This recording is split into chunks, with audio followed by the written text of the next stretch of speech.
কুমারঘাট মহকুমা কমিটির সম্পাদক।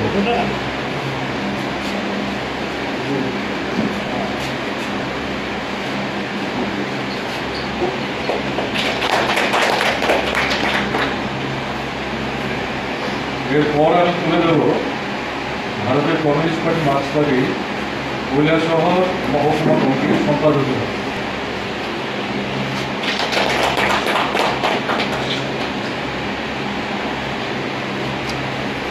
জেলা কমিটির সম্পাদকেরা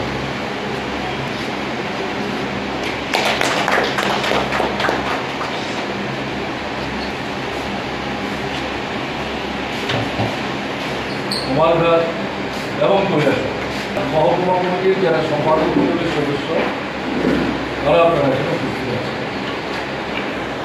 পরবর্তী সময়ে বামফ্রন্ট সরকার মহকুমা বৃদ্ধির পাশাপাশি রাজ্যের জেলার যে সংখ্যা তারও বিস্তার ঘটিয়েছিল। 8টা জেলা, তার মধ্যে অন্যতম জেলা আমাদের ঊনকোটি জেলা। এই জেলার যারা সম্পাদক মণ্ডলীর সদস্য তারা আপনারা এখানে উপস্থিত আছে। আপনাদের সবাইকে প্রীতি, শুভেচ্ছা এবং অভিনন্দন জানাচ্ছি। শুরুতে প্রয়াত কমরেড সুপ্রীতি ভট্টাচার্যের স্মৃতির প্রতি আমি আমার অন্তরের অন্তঃস্থল থেকে গভীর শ্রদ্ধা এবং সম্মান প্রদর্শন করছি। তার স্বামী এবং বন্ধু, রাজনৈতিক বন্ধু, শ্রেষ্ঠ বন্ধু আমি বলব, আমাদের পার্টির সম্পাদক মণ্ডলীর অন্যতম সদস্য কমরেড তপন চক্রবর্তীর প্রতি আমাদের আন্তরিক যে সমবেদনা সেটা প্রকাশ করছি। সুপ্রীতি ভট্টাচার্যের পরিবার পরিজন যারা এখানে আছেন বা নেই তাদের সকলের উদ্দেশ্যে আন্তরিক প্রীতি এবং শুভেচ্ছা জ্ঞাপন করছি। এটা উপলব্ধি করতে পারছি। কমরেড সুপ্রীতির সাথে আমার প্রথম পরিচয় এবং আলোচনা স্মরণ করার চেষ্টা করছিলাম। কৈলাসহরে আমি কালকে সন্ধ্যার পর পৌঁছেছি। আজকে কিছু বলতে হবে, আমাদের তখন আমাকে আজই বলেছিলেন কি বলবো। তারা অতীত এগুলো ভিড় করছিল, সবগুলো তো বলা যাবে না, তাদের ঘন্টার পর ঘন্টা বলতে হবে। তার মধ্যে খুব সংক্ষিপ্ত পরিচয় সুপ্রীতিকে বুঝবার জন্য যে কথাগুলি না বললেই না, সেই কথাগুলি আমার মনে হয়েছে, আমার চিন্তায় অনুরণিত হয়েছে, সেগুলো আমি আপনাদের সামনে তুলে ধরবার চেষ্টা করব। শিক্ষামূলক তার সাথে আমার প্রথম সাক্ষাৎ এবং আলাপচারিতা যদি আমি ভুল থাকি,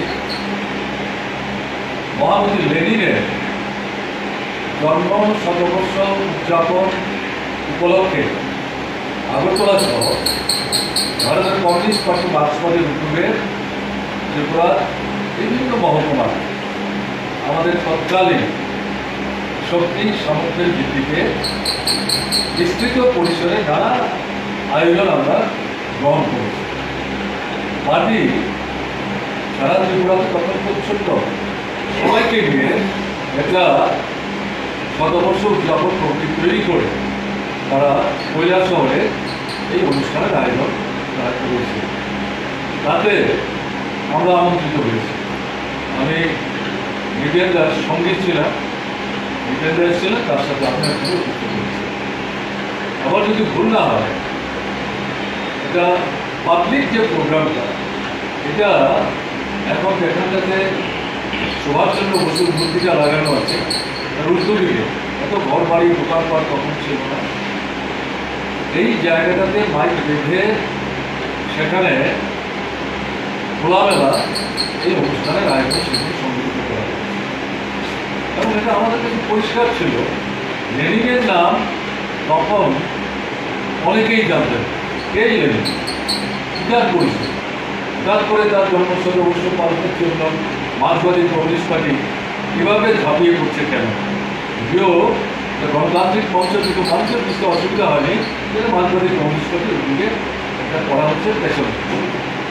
এবং তখন এখানে সূচনা লগ্নের যে অনুষ্ঠান, তাতে গান ইত্যাদি ছিল, সেই গানের যে স্কোয়ার তাতে আমি সুপ্রীতিকে দেখেছি।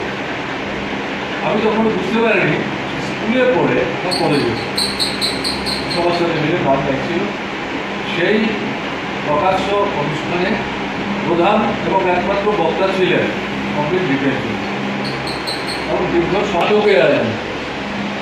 সেই নাটক বেদাসন মহাবিদ্যালয়ে অনুষ্ঠিত। তাতে আমার যদি ভুল না হয় সম্ভবত কৃপেন্দাও ছিলেন, আমি তো ছিলাম। সেখানে গিয়ে দেখলাম তখন তো কৈলাসহর কলেজে কোনো অডিটোরিয়াম নাই, কলেজের ক্লাস করার মতো রুমই তো তখন না। ক্লাস গেলেও তার যে মাঝখানে যে পার্টিশনগুলো খুলে লম্বা, হয়তো বা এটা অথবা এটা সংবাদবাদ করে সংক্ষিপ্ত পরিসরে রেলিভেন্ট যে বিষয়গুলো সেটা নিয়ে সম্ভবত এই নাটকটা তৈরি হয়েছিল, কিন্তু আমি কতটা নিশ্চিত না। হয় ওই নাটকটা দেখছিলাম, তাতে আমি দেখছিলাম সুপ্রীতি একজন অভিনেত্রী, এবং সুপ্রীতি এই নাটকে মেয়ের অভিনয় করে, ছেলের অভিনয় করে। তো নাটক শেষ হয়েছে, আমরা হাততালি দিয়ে বেরিয়ে যাবো।